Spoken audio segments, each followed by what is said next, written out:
les 7 sceaux. Voilà, nous sommes dans Matthieu chapitre 24. Matthieu 24, voilà. Donc, alléluia, gloire à Dieu. Matthieu 24, à partir du verset 1er. Voilà. Comme Jésus sortait et s'en allait du temple, ses disciples s'approchèrent de lui pour lui faire remarquer les bâtiments du temple. Mais Jésus leur dit, « Voyez-vous bien toutes ces choses?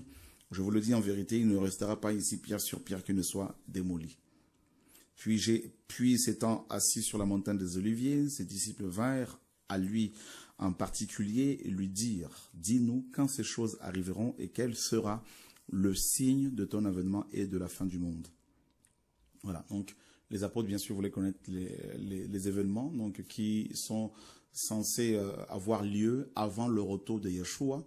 Et Yeshua, bien sûr, le Seigneur va leur donner plusieurs signes. Et nous allons voir justement ces signes avec l'ouverture des 7 sceaux, justement, dans Apocalypse chapitre... on va d'abord prendre Apocalypse chapitre 4. Voilà. Apocalypse chapitre 4. Alors vous savez que, ça vous le savez, que le livre d'Apocalypse est un livre rempli de révélations. Donc le mot Apocalypse signifie simplement le dévoilement. Voilà. Donc action de dévoiler, action de manifester les choses cachées. Donc c'est justement l'objectif de ce livre. Dieu, n'est-ce pas, l'a inspiré pour que les choses cachées soient révélées justement à ses enfants. Donc voilà, nous sommes dans Apocalypse chapitre 4. Nous lisons juste, n'est-ce pas, le verset 1er. Après ces choses, je regardai et voici une porte était ouverte dans le ciel. Et la première voix que j'avais entendue comme le son d'une trompette et qui parlait avec moi me dit, « Monte ici, je te montrerai les choses qui doivent arriver à l'avenir. » Monte ici et je te montrerai les choses qui doivent arriver à l'avenir. Voilà. Jean faisait partie des 12 apôtres qui avaient posé la question au Seigneur, « Dis-nous, quand cela arrivera-t-il et quel sera le signe de ton avènement ?» Voilà, nous sommes, je vais juste lire un autre passage, donc dans Marc chapitre 13. Voilà, nous allons beaucoup lire. Voilà.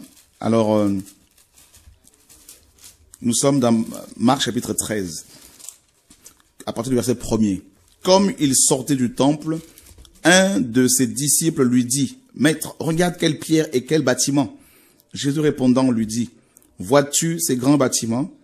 Il ne restera pas pierre sur pierre qui ne soit démoli. » Comme il s'assit sur le montagne des Oliviers, en face du temple, Pierre, Jacques, Jean et André l'interrogèrent en particulier, disant, « Dis-nous quand ces choses arriveront et quel signe, n'est-ce pas, il y aura quand toutes ces choses devront s'accomplir. » Donc nous apprenons ici en fait que c'était ces quatre apôtres qui, n'est-ce pas, avaient demandé au Seigneur de leur révéler les signes qui devaient avoir lieu avant son retour.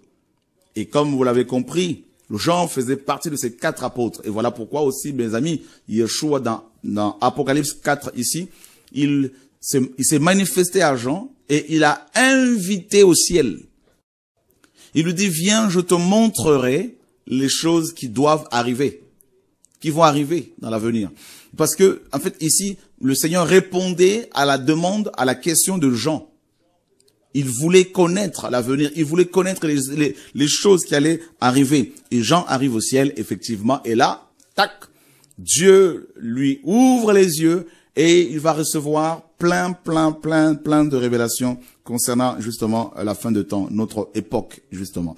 Et nous sommes, avant de lire les 7 sceaux, donc il faut d'abord que nous lisions au moins 2 passages pour comprendre pourquoi l'ouverture de cette sceau. Nous sommes dans Apocalypse chapitre 5. Voilà, Apocalypse chapitre 5. D'abord, Apocalypse 4, pardon. Quand Jean arrive au ciel, qu'est-ce qu'il va voir?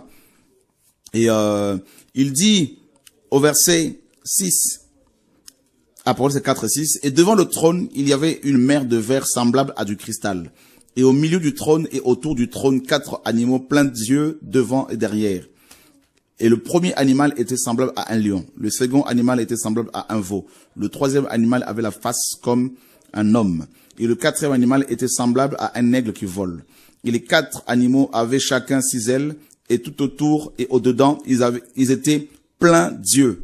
Et ils ne cessent pas de dire jour et nuit, Saint, Saint, Saint est le Seigneur, Dieu Tout-Puissant, qui était, qui est et qui vient. Et on nous dit, au chapitre 5, « Puis je vis dans la main droite de celui qui était assis sur le trône un livre écrit en dedans et en dehors, scellé de 7 sceaux. Et je vis aussi un ange remarquable par sa force qui criait à haute voix, qui est digne d'ouvrir le livre et d'en rompre les sceaux. Et il n'y avait personne, ni dans le ciel, ni sur la terre, ni sous la terre, qui pouvait ouvrir le livre, ni le regarder. Et je pleurais beaucoup parce que personne n'était trouvé digne d'ouvrir le livre, ni de le lire, ni de le regarder. Et un des anciens me dit, ne pleure pas. Voici le lion qui vient de la tribu de Juda, de la racine de David, a vaincu pour ouvrir le livre et pour en rompre les sceaux. Et je regardais et voici il y avait là, au milieu du trône et des 4 animaux et au milieu des vieillards, un agneau qui se tenait là comme immolé, ayant 7 cornes et 7 yeux, qui sont les 7 esprits de Dieu envoyés par toute la terre. Et il vint et prit le livre de la main droite de celui qui était assis sur le trône. Voilà. Et donc, Yeshua vient justement prendre un livre qui était scellé de 7 sceaux. Alors, nous savons tous que le chiffre 7 dans les Écritures nous parle de quelque chose d'absolu. C'est-à-dire les 7 sceaux qui étaient utilisés pour sceller ce livre. Je voulais simplement nous dire que ce livre-là était tellement scellé qu'aucun homme ne pouvait l'ouvrir, si ce n'est Dieu lui-même. Ce livre était parfaitement scellé et impossible, il était impossible aux hommes, n'est-ce pas, ordinaires, de pouvoir l'ouvrir pour connaître l'avenir. C'est-à-dire même le diable ne pouvait pas connaître l'avenir sans l'ouverture de ce livre-là. C'est-à-dire dans ce livre-là était caché l'avenir de l'humanité. Et ça, c'est terrible. D'accord? Donc, c'est le livre dans lequel était consigné tout le futur de l'homme, le devenir de l'homme.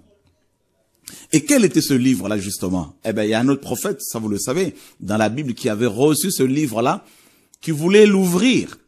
Et on lui a dit, non, non, non. En fait, qui a scellé ce livre-là? C'est un prophète. N'est-ce pas? Le prophète Daniel. Nous sommes dans Daniel 12. Alléluia, gloire à Dieu. Et Daniel 12,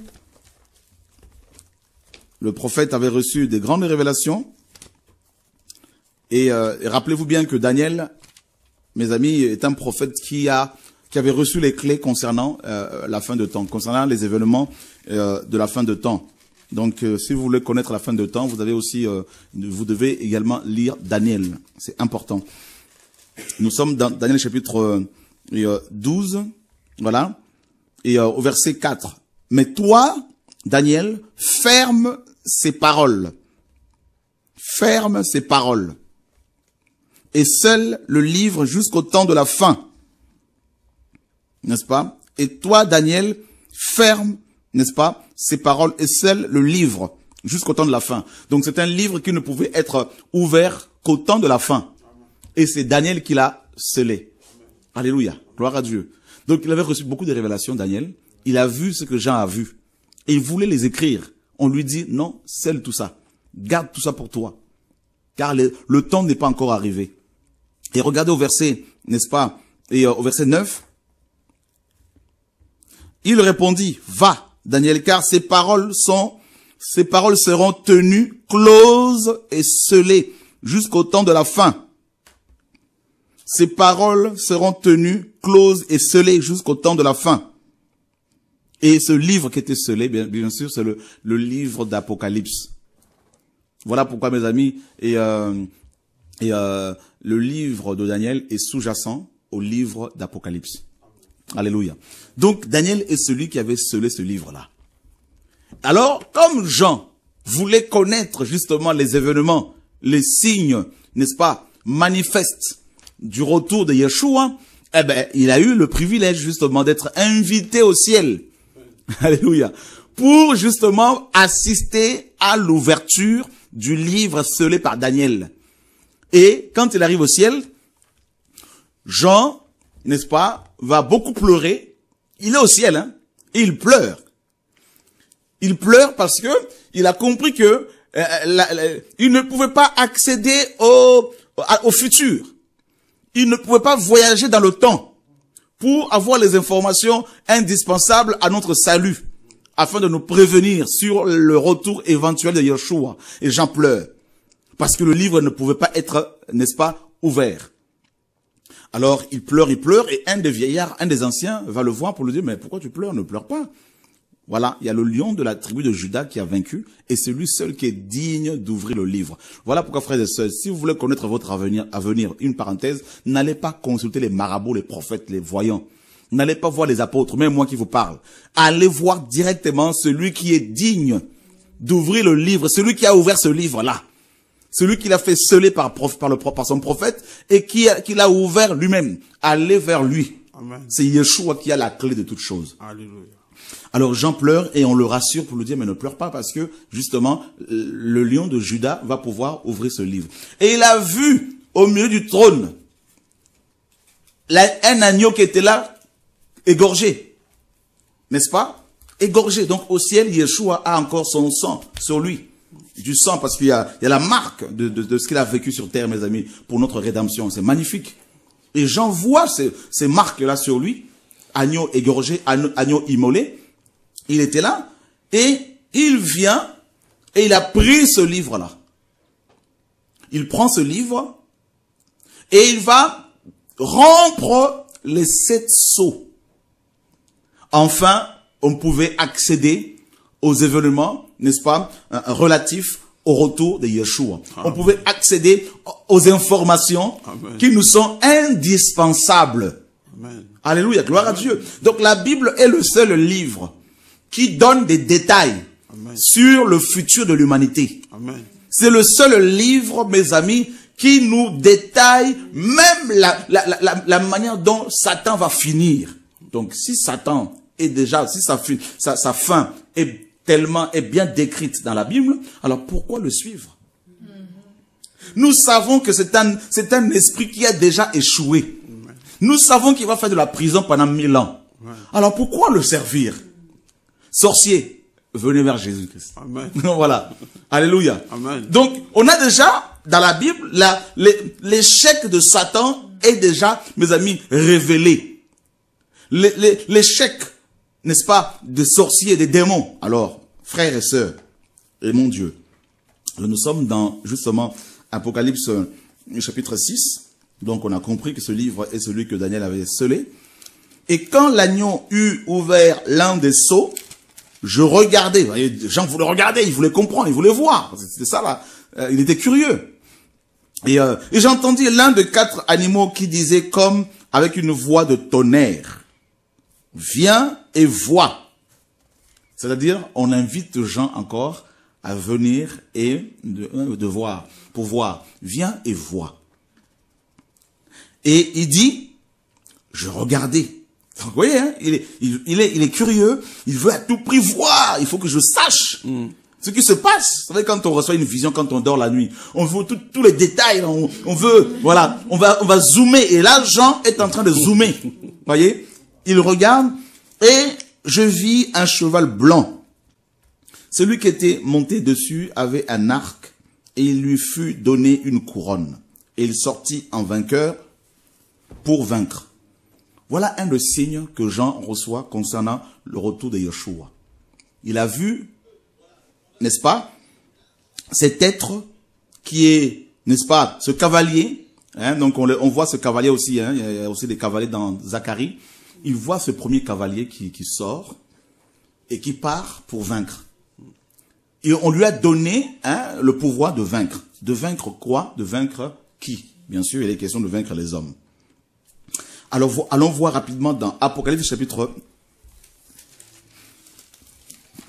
13. Est-ce que quelqu'un parmi vous peut nous lire Apocalypse chapitre 13 à partir du verset 1er jusqu'au verset, n'est-ce pas, 7. Même jusqu'au verset 10. Voilà. Est-ce que c'est allumé? Oui, c'est bon. C'est bon, c'est parfait. Et je vis monter de la mer une bête qui avait 7 têtes et 10 cornes. Et sur ses cornes 10 diadèmes, et sur ses têtes des noms de blasphème. Et la bête que je vis était semblable à un léopard. Ses pieds étaient comme ceux des ours. Sa gueule était comme la gueule d'un lion. Et le dragon lui donna sa puissance, son trône et une grande autorité. Et je vis l'une de ses têtes comme blessée à mort, mais sa blessure mortelle fut guérie. Remplie d'admiration, la terre entière suivit la bête. Et ils adorèrent le dragon, parce qu'il avait donné l'autorité à la bête, et ils adorèrent aussi la bête, en disant, qui est semblable à la bête, et qui peut combattre contre elle? Et il lui fut donné une bouche qui proférait des discours pleins d'orgueil et des blasphèmes. Et il lui fut aussi donné le pouvoir d'agir pendant 42 mois. Elle ouvrit sa bouche pour blasphémer contre Dieu, pour blasphémer son nom et son tabernacle, et ceux qui habitent dans le ciel. Et il lui fut donné de faire la guerre aux saints et de les vaincre, et il lui fut aussi donné autorité sur toute tribu, toute langue et toute nation. Et tous les habitants de la terre l'adoreront, ceux dont les noms n'ont pas été écrits dans le livre de vie de l'agneau immolé dès la fondation du monde. Si quelqu'un a des oreilles, qu'il entende. Si quelqu'un est destiné à la captivité, il ira en captivité. Si quelqu'un tue avec l'épée, il faut qu'il soit lui-même tué avec l'épée. C'est ici la persévérance et la foi des saints. Voilà. Et qu'est-ce qu'on apprend ici? On nous dit que cet animal-là, cette bête, justement, a reçu l'autorité, a reçu le pouvoir de, n'est-ce pas, combattre, de livrer une guerre contre les chrétiens, contre les saints, contre les juifs également. Et de les vaincre, nous dit la parole. Et ça, c'est terrible. Et voilà pourquoi, justement, le premier cavalier ici part en vainqueur, pour vaincre. Voilà. Donc, il est question ici, bien sûr, de l'homme impie. Hein, donc, de l'homme impie, parce qu'il n'est pas question de Yeshua ici. Et il est question de l'homme impie. C'est-à-dire, l'homme impie va être lâché par Dieu lui-même. Parce que bah oui, parce que Dieu est celui qui gère tout. Amen. Satan ne peut pas intervenir sans la permission du Seigneur. Amen. D'accord? Voilà. Donc, c'est pas lui qui gère, c'est Dieu qui gère. Amen. Donc, voilà. Donc, on voit le premier cavalier ici, c'est l'antéchrist qui part en vainqueur et qui va combattre les chrétiens. Donc, un des signes concernant le retour de Yeshua, c'est, n'est-ce pas, l'organisation de l'antéchrist. C'est la mise en place du gouvernement de l'antéchrist. D'accord? Et ça, c'est important de le comprendre, frères et sœurs. Et on y est avec l'ONU et ses agences. On y est depuis des années, comme vous le savez, mes amis. D'accord? Voilà. Donc, le système de l'antichrist est déjà là et mis en place depuis, nous sommes dans le 4e empire. Et donc, nous sommes dans Daniel chapitre 2, la statue de Nebuchadnezzar, hein, n'est-ce pas? Nebuchadnezzar ou Nebuchadnezzar. Et c'est cette statue-là, justement, de Daniel 2 qui est reconstruite aujourd'hui. Et c'est également les 4 animaux de Daniel chapitre 7. C'est-à-dire le lion, Babylone, l'ours, les Mèdes et les Perses, le léopard, la Grèce, et le quatrième animal, c'est-à-dire l'Empire romain. Voilà. Et Daniel, dans Daniel chapitre 7, disait au verset 9, je regardais jusqu'à ce que les trônes soient placés. N'est-ce pas? Et il dit que le quatrième animal était extraordinairement fort. Et regardez, et mes amis, il nous dit que cette bête, cet animal, allait combattre les chrétiens, les saints et les vaincre. Les vaincre. Regardez au verset 24. Voilà. Donc, et on nous dit, mes amis, au verset 19, Daniel 7, 19. Alors je désirais savoir la vérité sur la 4e bête qui était différente de toutes les autres, extraordinairement terrible, qui avait des dents de fer et des ongles d'airain, qui mangeait, brisait et foulait à ses pieds ce qui restait. Et sur les 10 cornes qu'elle avait à la tête, et sur l'autre corne qui était sortie de devant laquelle 3 étaient tombés sur cette corne qui avait des yeux et une bouche parlant avec arrogance. C'est vrai, on retrouve Apocalypse 13 là. Et une plus grande apparence que celle de ses associés. Je regardais comment cette corne faisait la guerre aux saints et l'emportait sur eux. Voyez? C'est terrible. Donc, on retrouve ici Apocalypse chapitre 13, pardon. Donc, vous voyez bien que le livre scellé par Daniel est bel et bien le livre d'Apocalypse. Parce qu'on retrouve les mêmes prophéties, les mêmes symboliques, mes amis, et voilà. Et les mêmes personnages, hein. Donc, tu voulais dire quelque chose? Non. Ok. Donc, on retrouve cette bête-là, justement. Ce cavalier, le premier cavalier que nous voyons par rapport au retour de Yeshua, un des premiers signes, c'est la mise en place de l'homme impie. Et d'ailleurs, Yeshua dit dans Matthieu 24, au verset 15, aux apôtres, il disait également à nous autres, lorsque vous verrez l'abomination de la désolation dont a parlé le prophète Daniel, s'établir dans le lieu saint, que celui qui lit ce prophète fasse attention.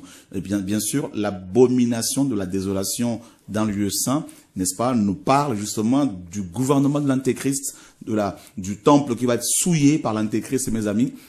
Et on y est. Donc, vous voyez bien que Yeshua nous enseigne, avant son retour, avant l'enlèvement de l'Église, l'homme impie doit d'abord établir son gouvernement et son royaume. Et l'apôtre Paul, dans 2 Thessaloniciens au chapitre 2, est-ce qu'on peut le lire là? 2 Thessaloniciens, chapitre 2. D'accord? Là, nous sommes dans l'enseignement sur le retour de Yeshua. Et nous parlons d'abord de l'établissement, n'est-ce pas, du gouvernement de l'homme impie.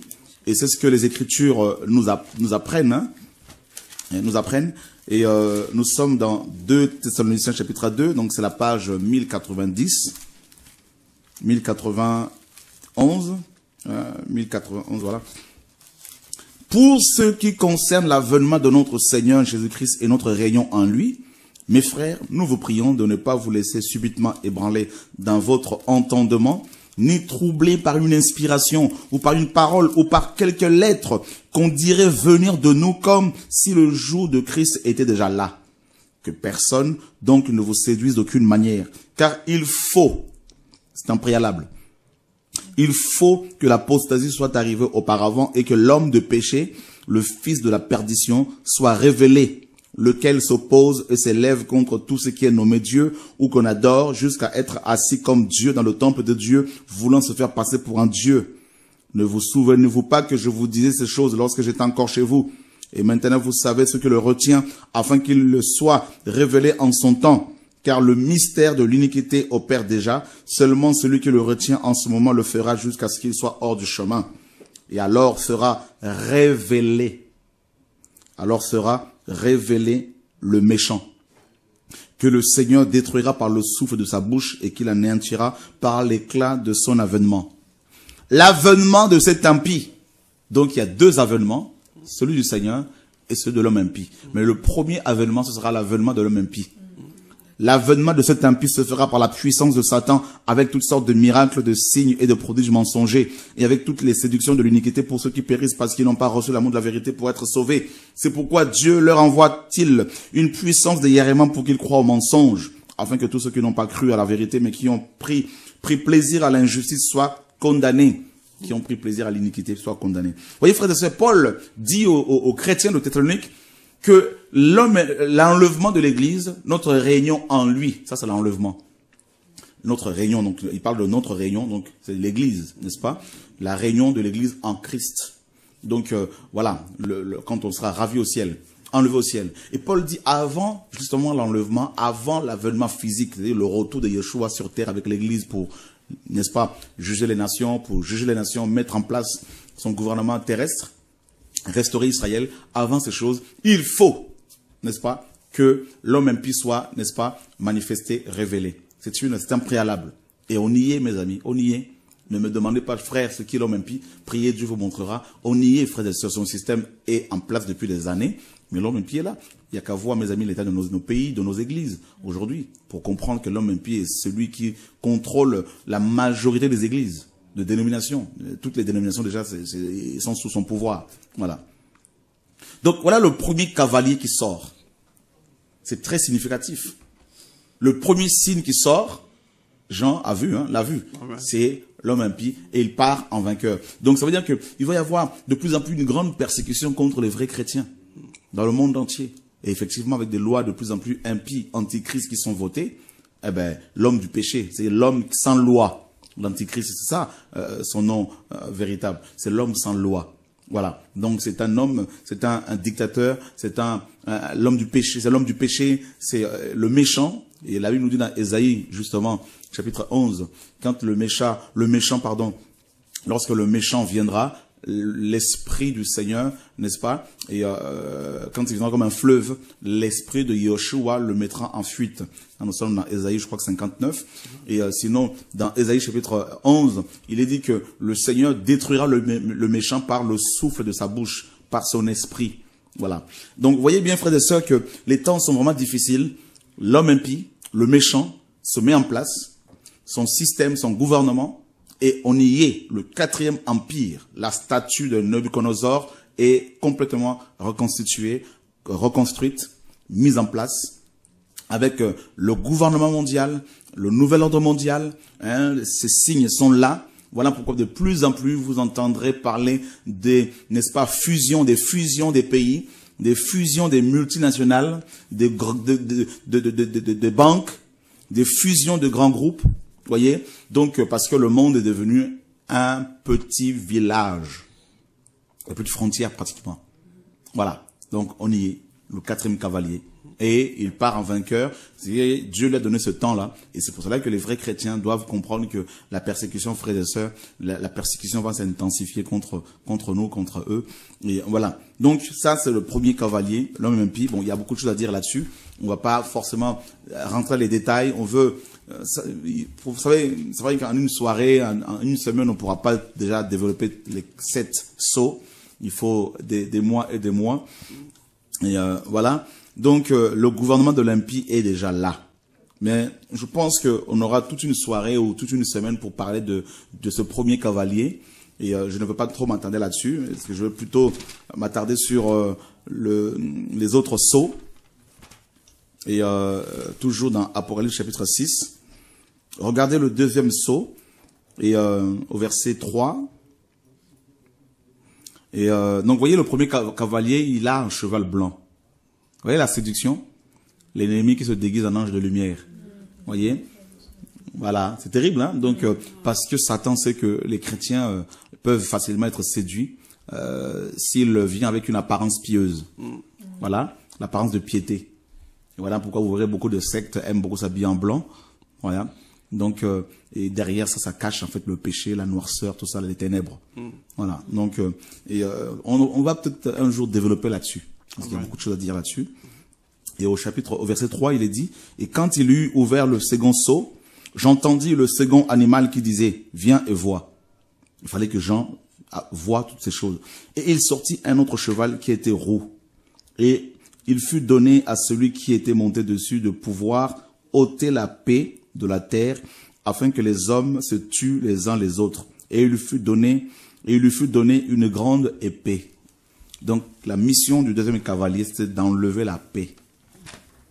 Lorsque les hommes, on nous dit 1 Thessaloniciens chapitre 5, lorsque les hommes diront paix, que nous sommes en paix et en sûreté, c'est alors qu'une ruine soudaine s'abattra sur eux. Regardez mes amis, nous sommes dans 1 Thessaloniciens chapitre 5. Voilà. Au verset 3. Quand ils diront, nous sommes en paix et en sûreté, alors une destruction soudaine les surprendra comme les douleurs de l'enfantement surprennent la femme enceinte et ils n'échapperont pas. Voilà. Donc, et quelle est, mes amis, l'organisation que les hommes ont mise en place pour qu'il y ait la paix sur terre? L'ONU. Cette organisation a envoyé un contingent de plus de 20 000 soldats de casques bleus dans l'est de la RDC depuis des années. Pourtant, il y a toujours des guerres, il y a toujours des conflits. Donc, c'est pour vous montrer que tout ça, c'est de la fumée, n'est-ce pas? Tout ça, c'est du charabia, ce sont des histoires. Et voilà. Donc, voilà. Donc, que Dieu nous garde en tout cas. Donc, on apprend que le deuxième cavalier avait la mission, mes amis, d'enlever la paix de la terre, c'est-à-dire d'amener la guerre. Voilà. La guerre. Là où il n'y a pas de paix, il y a la guerre. Là où il n'y a pas la paix, donc il y a la guerre, il y a le trouble. Le contraire de la paix, c'est le trouble. Voilà. Les angoisses, les soucis, les problèmes.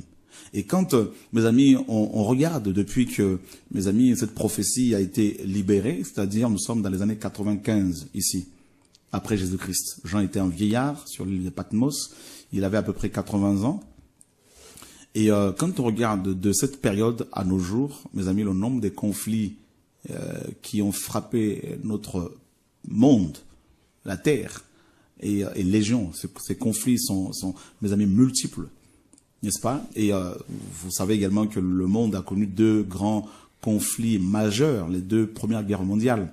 Et il y a une troisième qui arrive, l'Armageddon, selon les Écritures. Et la première guerre mondiale, selon les estimations, a fait près de 65 millions de morts. D'accord? C'est énorme. Près de 65 millions de morts. Cette guerre, qui est la première guerre mondiale, a débuté en 1914 pour s'achever en 1919, à peu près. Donc, vous voyez, frère, il y a eu près de 65 millions de morts. Et puis, la deuxième guerre mondiale, 39-44, il y a eu près de 72 millions de morts. C'est le conflit qui a, n'est-ce pas, causé le plus de dégâts, le plus de victimes, la deuxième guerre mondiale. 72 millions de morts. C'est impressionnant.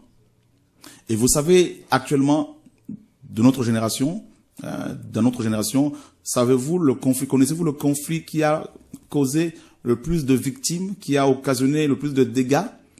Et beaucoup ne le savent pas. Et laissez-moi vous dire, frères et sœurs, parce que les médias n'en parlent pas.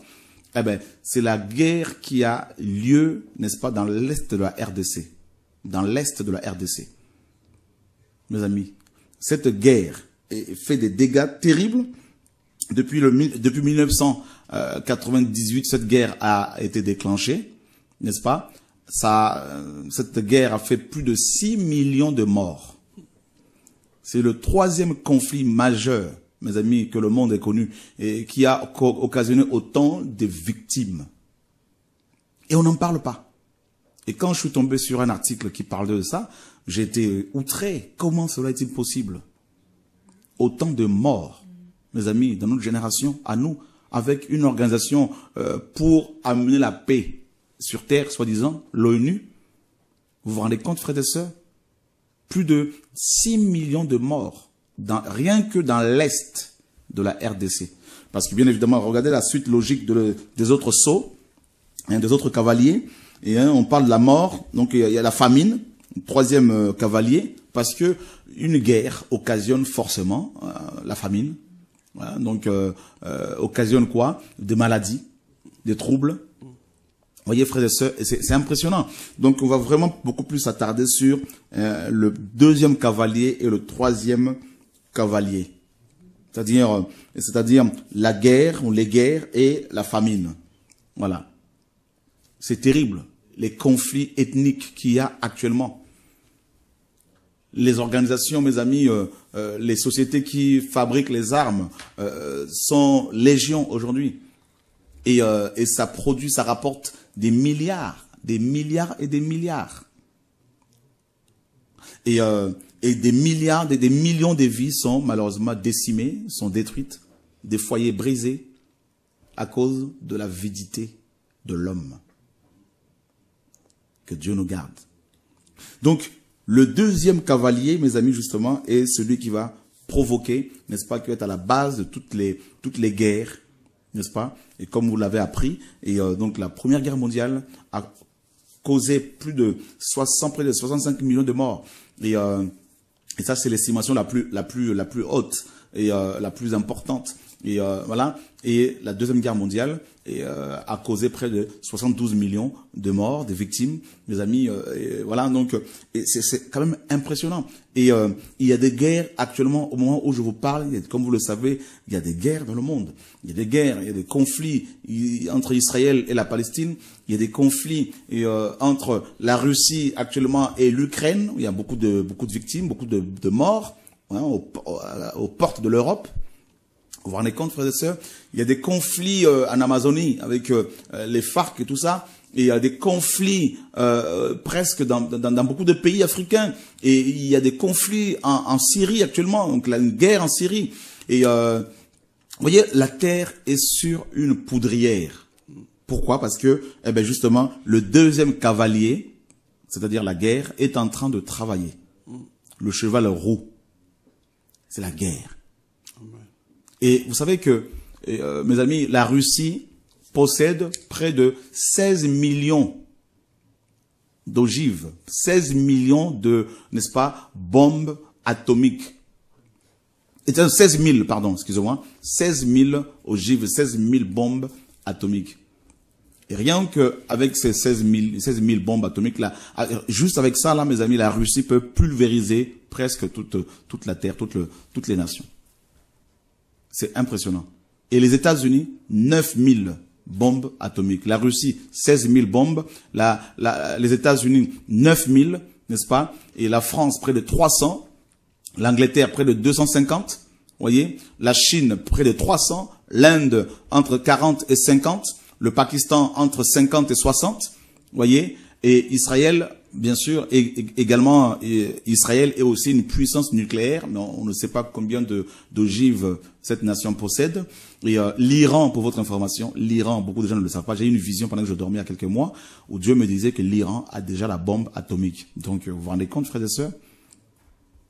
Et c'est terrible. Donc, vous voyez que s'il y a une guerre, on a vu que les scientifiques ont fait un article il n'y a pas longtemps disant que dans l'horloge nucléaire et apocalyptique, il est 23h57, minuit moins 3. Si les gouvernements ne réduisent pas mes amis, stock nucléaire, eh ben, la Terre est vouée à la destruction totale. Et on y est, chrétiens. On y est. Alors, au lieu qu'on vous parle de la dîme, des offrandes, tout le temps dans vos assemblées, il est temps qu'on vous annonce, qu'on vous prêche, qu'on vous enseigne, qu'on nous enseigne des choses concernant le retour du Mashiach, parce que le monde va mal. Voilà. Donc, c'est important. Alors, on va vous montrer quelques images. Donc, les images d'abord de la famine, hein, donc que vous voyez vous-même, mes amis, comment le monde va mal, combien les gens souffrent, et que vous vous rendiez vous-même compte hein, de la réalité des choses. Voilà, donc l'équipe technique, on peut y aller.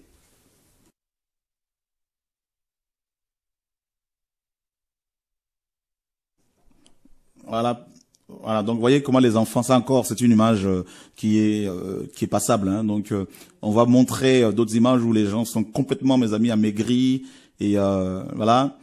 Et c'est impressionnant de voir la souffrance, le monde dans lequel nous sommes, la famine. Voilà. Voilà comment un enfant qui est en train de boire de l'eau complètement polluée. Hein, c'est parce qu'il n'a pas le choix. Voilà.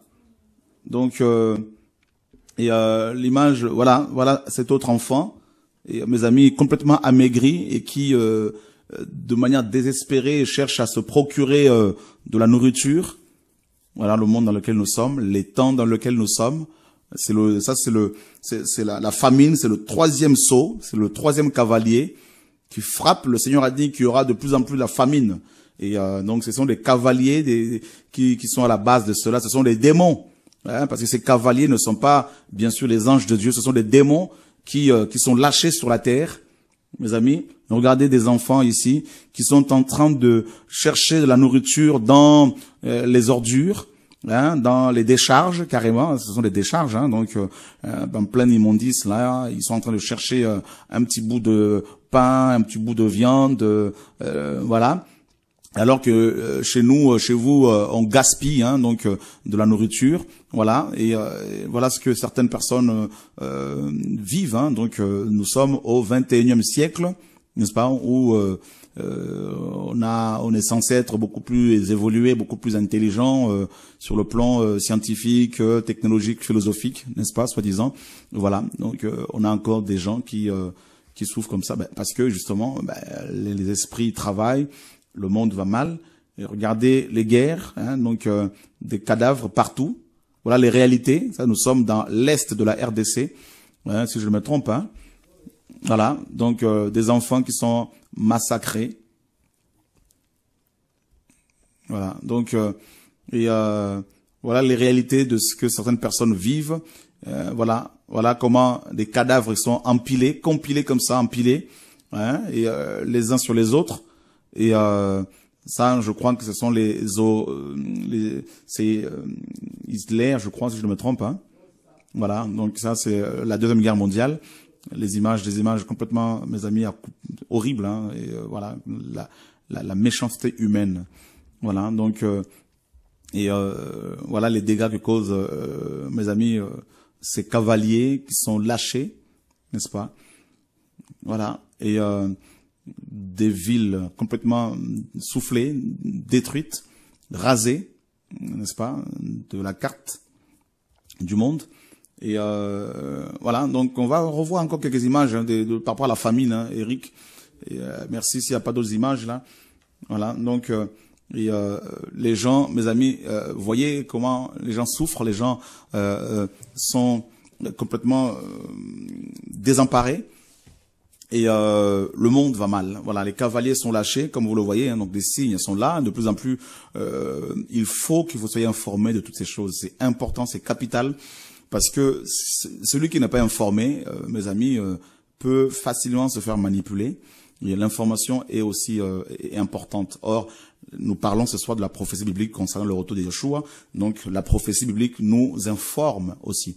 Dans la prophétie biblique, il y a l'information. Il n'y a pas seulement l'enseignement, il y a aussi l'information. L'enseignement, dans l'enseignement, il y a une partie, n'est-ce pas? Il y a une part de l'information. Voilà, donc une personne enseignée est une personne informée. Voilà, donc la connaissance, c'est ça. L'acquisition de la connaissance, c'est l'acquisition de l'information. On emmagasine de l'information. Et c'est important que vous soyez informés sur les choses à venir, sur les choses qui se passent actuellement, sur le temps dans lequel nous sommes. Voilà. Et c'est important, chrétien. Voilà, donc là, nous avons vu que le premier cavalier, donc le premier sceau, c'est l'antéchrist. On n'est pas rentré dans les détails. Le deuxième cavalier, le deuxième sceau, c'est la guerre. Le troisième sceau, le troisième cavalier, c'est la famine. Et c'est ce que nous sommes en train de vous montrer, justement, ce que vous avez vu. Voilà, donc regardez-moi cette petite fille, qui peut être aussi notre fille à nous tous, hein. Cet enfant, donc voilà, qui est complètement, mes amis, amaigri, qui est complètement... voilà, et c'est des réalités du monde hein, dans lequel nous sommes, vous et moi. Voilà, donc... c'est horrible. Voilà, la famine, le troisième cavalier. Et voilà. Et quand il eut ouvert le troisième sceau, j'ai entendu le troisième animal qui disait « Viens et vois ». Je regardais et je vis un cheval noir. Voilà. Donc la famine, c'est le côté noir des choses. On garde encore les images, hein, merci. Et merci. Et celui qui était monté dessus avait une balance dans sa main. Et j'entendis au milieu de quatre animaux une voix qui disait « Une mesure de blé pour un denier et les 3 mesures d'orge pour un denier. Mais ne fais pas de mal au vin et à l'huile. » Voilà. Donc, il y a une balance. C'est-à-dire, voilà. Donc, c'est une balance, bien sûr, qui n'est pas forcément du Seigneur, hein. C'est l'injustice. C'est pas la balance du Seigneur. C'est pas des mesures du Seigneur. Et ça, ce sont des démons qui sont lâchés ici, mes amis. C'est pour cela que vous avez une partie de la population mondiale qui est riche voilà, qui est complètement, qui s'enrichit de plus en plus, et une grande partie même qui est complètement appauvrie, qui est dans l'appauvrissement. Tout ça est dans l'abandon total. Donc voilà, c'est une balance injuste, c'est une justice qui n'est pas équitable. Voilà. Et sachez que 80% de l'économie, de la richesse mondiale est détenue par 5% d'hommes. Et c'est impressionnant, 80% de l'économie mondiale, de la richesse terrestre, est détenue par 5% d'hommes. Nous sommes sur Terre, nous sommes 7 milliards aujourd'hui. Alors vous calculez, hein, le 5% de 7 milliards, c'est voilà, et ce sont ce groupe d'hommes riches qui, ce groupe-là qui détient justement l'économie mondiale. Voilà. Alors que s'il y avait une balance juste avec les richesses que nous avons, on pourrait nourrir toute la population mondiale facilement. Donc vous voyez bien que ce sont les démons qui sont derrière. Pourquoi? Parce que les hommes justement ne veulent pas de Dieu. Beaucoup ne veulent pas du Seigneur. Et Dieu les laisse s'autogérer pour qu'ils réalisent, qu'ils comprennent qu'ils ne peuvent rien, nous ne pouvons rien sans Dieu, mes amis. C'est terrible. Nous avons des enfants, nous avons des gens, des familles dans certains pays du monde qui n'arrivent pas à s'alimenter. Qui n'arrivent pas à il y a des enfants dans certains pays qui, mes amis, sont obligés de manger de l'argile, de faire cuire de l'argile et de la manger. Vous vous rendez compte? Alors que vous, quand vous avez du pain chez vous, vous jetez du pain, vous jetez des pâtes, vous jetez du riz, vous jetez, parce qu'il y a à manger la nourriture à provision, tout ça. Et nous aurons des comptes à rendre au Seigneur. Et très peu de chrétiens pensent aux orphelins, aux veuves, aux nécessiteux, aux prisonniers, et très peu des pasteurs, très peu d'apôtres. D'ailleurs, beaucoup d'apôtres, même des prophètes aujourd'hui, des pasteurs, ils sont tellement, mes amis, enfermés dans leurs costumes et cravates. Ils sont tellement attachés à leur titre, président, vice-président de la fédération de dénomination de la pastorale. Tous ces pharisiens modernes, mes amis, doivent être dénoncés avec beaucoup de force. Voilà. Donc, parce que ils sont en train de nous montrer autre chose. Ça, c'est l'église de Laodicée. Demain, vendredi, en tout cas, on va développer, mon frère Willy, sur l'église de Laodicée, sur l'église apostate, là, mes amis, on va dénoncer tous ces pharisiens modernes. Mes amis, même s'ils veulent nous intimider pour que nous nous taisions, et nous n'allons pas nous taire, justement, là, au nom de Yeshua.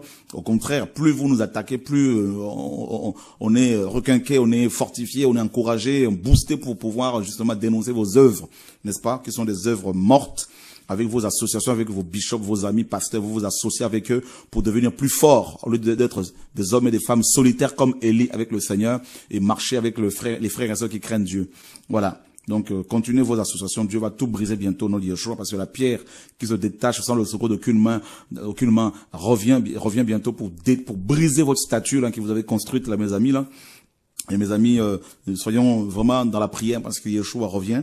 Au nom de Yeshua, moi, je n'ai pas la vocation d'amener les gens dans les assemblées, mais Dieu m'a dit de crier et d'amener les gens dans son royaume.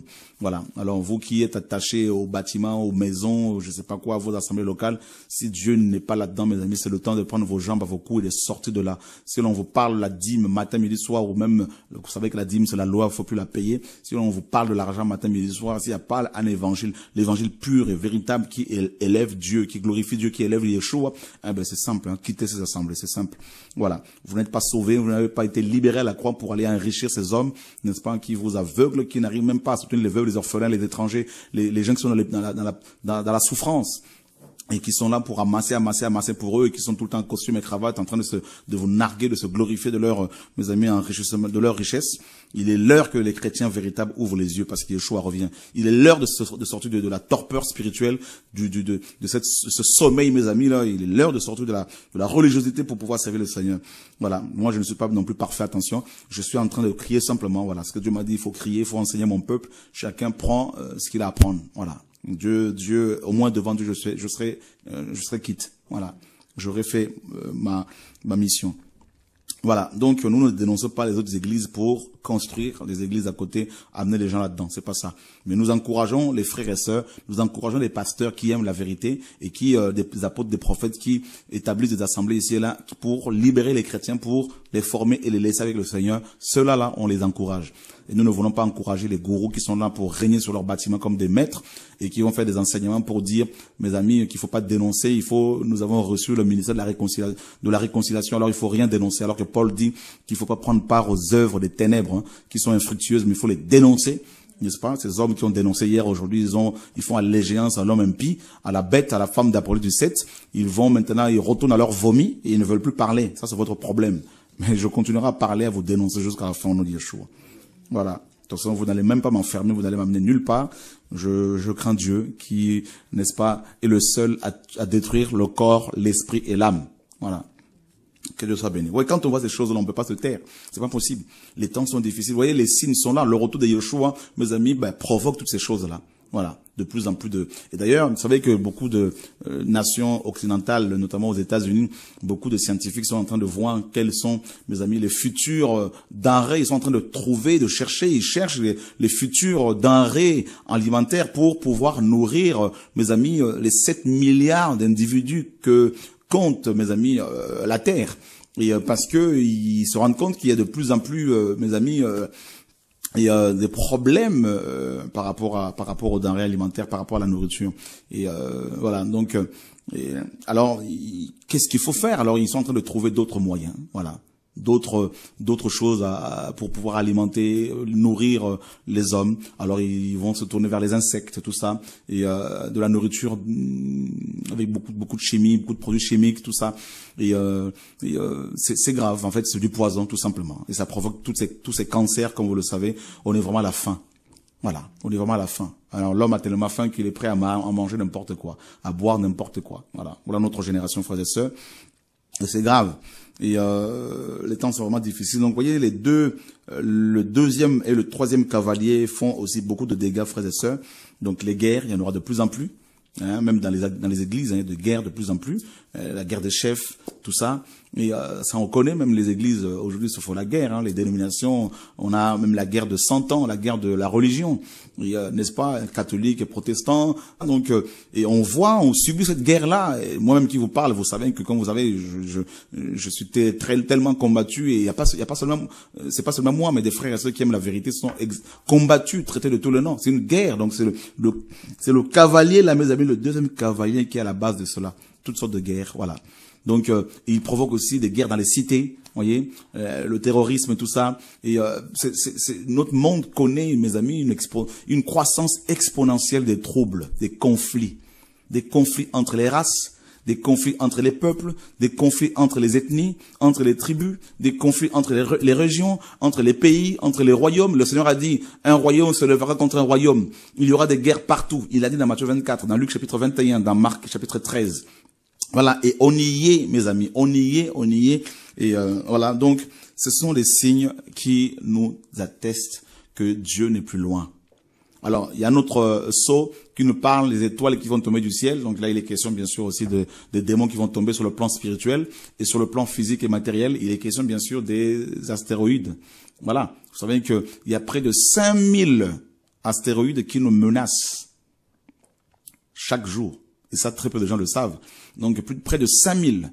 On en parlera, mes amis, et c'est des choses qui vont avoir lieu. Et il faut vraiment, mes amis, s'organiser, rester en prière. Vous me direz, frère, que faire? Eh ben, laissez-moi vous dire, vous n'allez pas trouver votre refuge dans une assemblée locale ou auprès d'un pasteur, même auprès de moi. Ne soyez pas idolâtres. Vous savez que moi, je dénonce l'idolâtrie, comme vous le savez. Je ne veux surtout pas d'idolâtres, mes amis, d'adeptes. Mais, frère, même moi-même qui vous parle, hein, c'est chacun pour soi, hein, mes amis, là, d'abord. Hein. Ah oui, je vous dis pas qu'il faut pas aider les autres, mais le salut est d'abord individuel.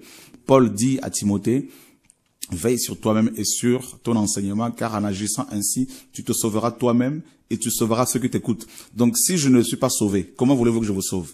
C'est pour cela que je dis que c'est d'abord soi-même. Donc il faut d'abord se sauver soi-même. Donc il faut chercher d'abord à être sauvé de soi-même par le Seigneur, et ensuite on peut prétendre sauver les autres. Donc c'est pour cela, mes amis, vous ne pouvez pas courir après les hommes comme des idolâtres. Arrêtons l'idolâtrie, mes amis. Allons vers Yeshua qui a dit dans Matthieu 11, venez à moi, vous tous qui êtes fatigués et chargés, et je vous donnerai du repos. Voilà. Que Dieu soit béni, frères et sœurs. Je ne sais pas s'il y a des questions. Donc, est-ce que vous avez des questions à poser? Non? Ou des choses peut-être à partager, Pasteur Willy?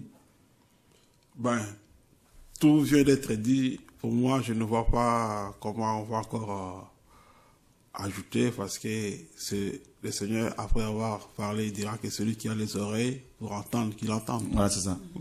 Voilà, donc, alors beaucoup de gens ce soir, certainement ne savaient pas qu'il y avait, que le conflit dans l'Est de la RDC a fait plus de 6 millions de morts, n'est-ce pas, depuis 1998. Et ça continue jusqu'à ce jour, c'est impressionnant quand même. Prions beaucoup pour la RDC. Et vous savez, c'est mon pays d'origine.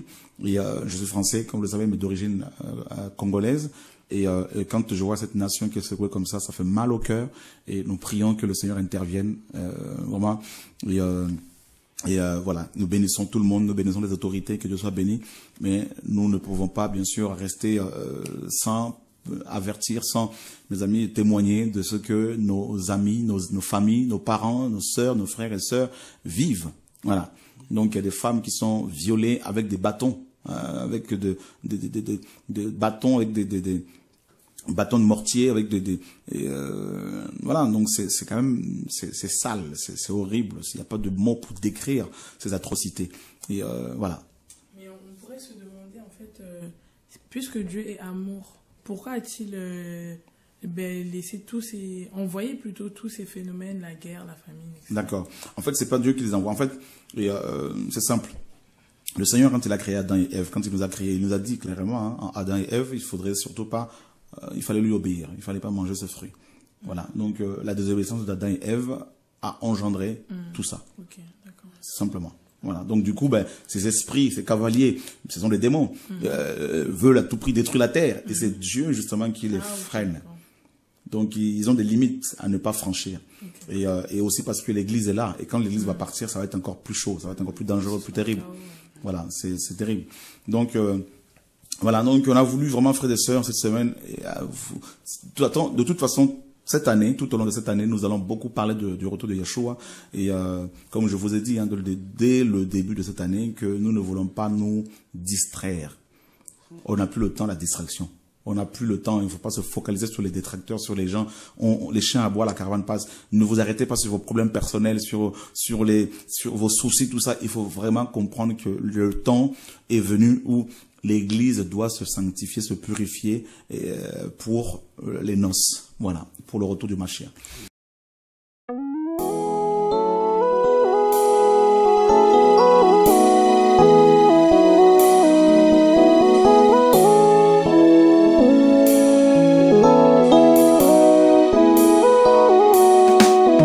Jésus viendra nous chercher.